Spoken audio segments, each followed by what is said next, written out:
안녕하십니까. 오늘은 483강 한자 검정 8급입니다.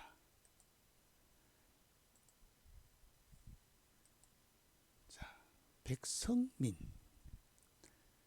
부수는 성시시 부수죠. 지사자다. 지사는 한 곳에 점을 찍었다 해서 지사죠. 방향을 나타낸다. 갑골문의 자형은 끝이 뾰족한 무기와 눈을 본뜬 자로 왼쪽 눈을 예리한 침으로 찌른 모습이다. 백성민은 당시 노예 집단을 총칭하는 단어로 쓰였다. 이후 백성이란 뜻으로 쓰이게 되었는데 지위가 더욱 상승하여 백성이 주인인 민주시대로 변화했다. 설문에서는 무식한 사람을 뜻한다라고 했고 공양전이 뭔가 하면 춘추좌시전입니다. 춘추의 3전 중에 하나죠. 공양전의 성원년에는 서는 옛날에 사민이 있었으니 사농공상을 뜻한다라고 했다. 사민은 사농공상이다. 백성민자는 전쟁에서 포로로 잡혀왔는데 그 사람은 하인으로 쓰죠. 근데 그 포로가 신체도 커서 내가 감당하기 힘들다. 그래서 꼬챙이로 왼쪽 눈을 찌르는 모습입니다. 오른손으로 찌르면 상대방이 왼쪽 눈이겠죠. 상대방이 왼쪽 눈을 찔러서 눈알맹이가 없는 애꾸를 만든 거죠. 그래서 이거를 글씨가 이렇게 소전에 보면 위에까지 올라왔죠. 눈을 찔러서. 그래서 눈알맹이가 없죠. 그래서 앞에 눈목을 하면은 잠잘면이 되고 눈알맹이가 있으면은 눈안이 됩니다. 그러니까 노예가 백성인 민주시대로 바뀌었으니까 이 한자는 매우 발전한 거죠. 하인에서 주인의 노릇을까지 되었으니까 아주 발전한 글자가 바로 백성민자다. 그죠? 하인으로 온 백성을 눈을 찔러서 애꾸를 만드는 모습에서 신분이 낮은 그 하인이었는데 이게 백성이라는 뜻으로 쓰였다. 백성은 배움이 없는 사람, 무식한 사람을 백성이다. 그래서 백성인데 나중에 이게 민주주의로 바뀌었다. 백성민. 백성민자로 구성된 게 뭐가 있을까요? 국민, 그죠? 국민, 민족, 그죠? 민주주의 할 때 이 민자를 쓰죠. 다음 흰백. 흰백은 붉은 글자네요. 부숫자죠. 마찬가지로 백은 기역받침인데 중국은 기역받침이 없으니까 바이로 읽었죠. 바이. 갑골문의 자형은 햇살이 위아래로 비치는 형상에서 태양이 밝은 것을 뜻했다. 그리하여 나를 위에 점을 찍었으니까 그죠? 이 글자로 구성된 자는 밝음이나 흰색과 관계가 있다. 본뜻은 흰 얼굴빛이다. 또한 오행에서는 서쪽을 뜻한다. 한편 촛불의 형상이라는 설도 있다. 오행에서 서쪽을 뜻하기 때문에 이 흰백 앞에 나무목을 하면은 척백백이죠. 척백백.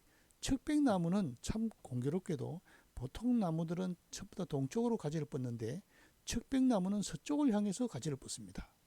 이 백자가 서쪽을 향하기 때문에 척백이라고 이름을 지었겠죠. 흰백. 해의 가장 밝은 부분을 나타냈다. 혹은 촛불의 형상이다. 또 어떤 데는 손톱에 보면 요 하얀색 있죠. 그 부분을 본 뜻자다. 이렇게도 이야기합니다. 흰백, 희다는 거죠. 흰백과 관련된 글자는 뭐가 있을까요? 백설죠. 백설기 하면 흰떡이죠. 백두산 할 때 쓰죠. 백두산. 백두산이 왜 흰색이 들어갔을까요? 백두산은 아마도 돌이 많아서 흰색이 많이 드러나겠죠. 그때 흰백을 씁니다. 색깔로 말할 때도 흰색을 백색이라고 하죠. 백성민은 포로로 잡혀서 눈을 찌른 모습에서 백성민이 됐다. 흰백은 해의 가장 밝은 부분을 드러내서 희다는 뜻을 나타냈다. 흰백, 백성민. 중국 발음으로는 백이 기역받침이 없어서 바이로 읽는다. 다 뭘까요? 아비부. 아비부도 붉은 글자네요. 부자네요. 그렇죠? 예, 부자는 반드시 읽어야 됩니다. 외워야 됩니다. 예, 익혀야 됩니다. 부로 봤는데 부. 갑골문의 자형은 오른손에 몽둥이를 든 형상이다. 또 오자는 원래 오른손을 본뜬 자거든요. 그래서 이렇게 몽둥이를 든 형상이다. 이는 손에 회초리를 들고 자녀에게 규범을 지키게 하는 가장 집안의 어른이다 말이죠. 본뜻은 아버지인데 후에 와서 남자 어른의 통칭으로 쓰이게 되었다. 한편 돌도끼를 잡은 형상으로 노동에 종사하는 남자의 표시에서 유래되었다는 설도 있다. 그렇죠? 네. 아비부는 도끼를 든 아버지 모습, 돌도끼 혹은 회초리를 든 아버지 모습, 그렇죠? 굉장히 엄하고 아주 용맹한 모습을 나타내는 게 아버지죠. 아비부. 부모할 때 아비부자를 쓰죠. 삼강오륜의 부자의 유친, 아버지와 자식 사이는 친함이 있어야 될다 할 때도 아비부자를 쓰죠. 그 다음에 작은 아버지를 숙부, 큰 아버지를 백부, 할아버지를 조부 할 때 다 부자가 들어가죠. 아비부. 부소자입니다. 죄송합니다. 다음 북녘북. 마찬가지로 중국 발음이 기억이 없으니까 베이로 발음됐죠. 북녘북.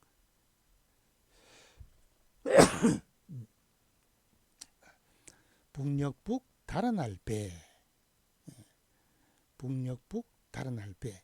비수비 부수입니다. 회의자는 글자가 합쳤다는 거죠. 갑골문의 자형은 두 사람이 서로 등지고 서 있는 모습. 요것도 사람이죠. 등배의 본래자이다. 군대에서 싸움에 패배한 군사는 사방으로 흩어져 도망을 가는데 북쪽은 험하여 따라오기가 힘든 곳으로 생각해서 북쪽이 달아나다의 뜻이 됐다. 그러니까 전쟁에서 도망갈 때는 무조건 북쪽으로 달아났다. 왜? 험준하니까 적이 따라오기 힘드니까. 그래서 북은 차용되어 방위를 나타내게 됐다. 도망가는 곳이 북쪽이다 해서 북녘북도 되고 달아날 배도 됐다는 거죠. 왜냐? 사람이 서로 등지고 있는 모습에서 달아나다, 등지다의 뜻이 된 거죠. 북녘북. 북녘북을 중국 발음은 입성 발음이 없으니까 달아날 배를 하는데 우리는 중국 수도를 북경이라 하는데 중국 사람들은 베이징 하죠. 베이징. 대만의 수도를 타이베이라 하죠. 타이베이. 대북인데 타이베이 배로 발음합니다. 중국 발음 입성은 리을 기역 비읍 받침은 입성으로 중국에는 그 받침이 없다. 자, 북녘북으로 구성된 게 뭐가 있을까요? 북쪽. 좀 달아날 배니까 패배할 때 배자를 쓰죠. 북쪽 할 때는 북두칠성. 북쪽에서 부는 바람, 북풍. 겨울에 부는 바람이 북풍이죠. 서쪽으로 부는 바람, 서풍은 가을 바람이죠. 북녘북. 재밌는 것은 조선 후기의 화가 최북이라는 사람이 있어요. 최북.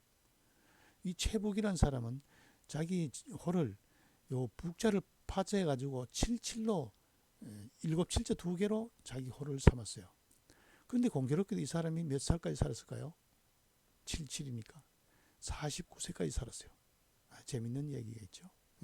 북녘북 달아날 배. 그렇죠? 아비부는 돌도끼나 회초리를 든 아버지의 모습. 북녘북은 사람이 서로 등진다 해서 북쪽으로 달아나다 해서 북녘북도 되고 달아날 배도 됐다. 자, 뭡니까? 뭘까요? 꼬챙이로 포로로 잡혀온 사람의 눈을 찌른다. 포로로 잡혀온 사람의 눈을 찔렀다. 백성민자지요. 해의 가장 밝은 부분에 첨을 찍었다. 흰백 부수자죠. 오른손에 도끼나 회초리를 든 아버지의 모습. 아비 부자죠. 두 사람이 서로 등지고 있는 모습. 북쪽으로 전쟁에 졌을 때 북쪽으로 도망갔다 해서 북녘북도 되고, 도망을 갔다 해서 달아날 배도 되죠. 달아날 배. 백성민, 흰백, 아비부, 북녘부. 그렇죠. 예, 오늘 수업 여기서 마치겠습니다.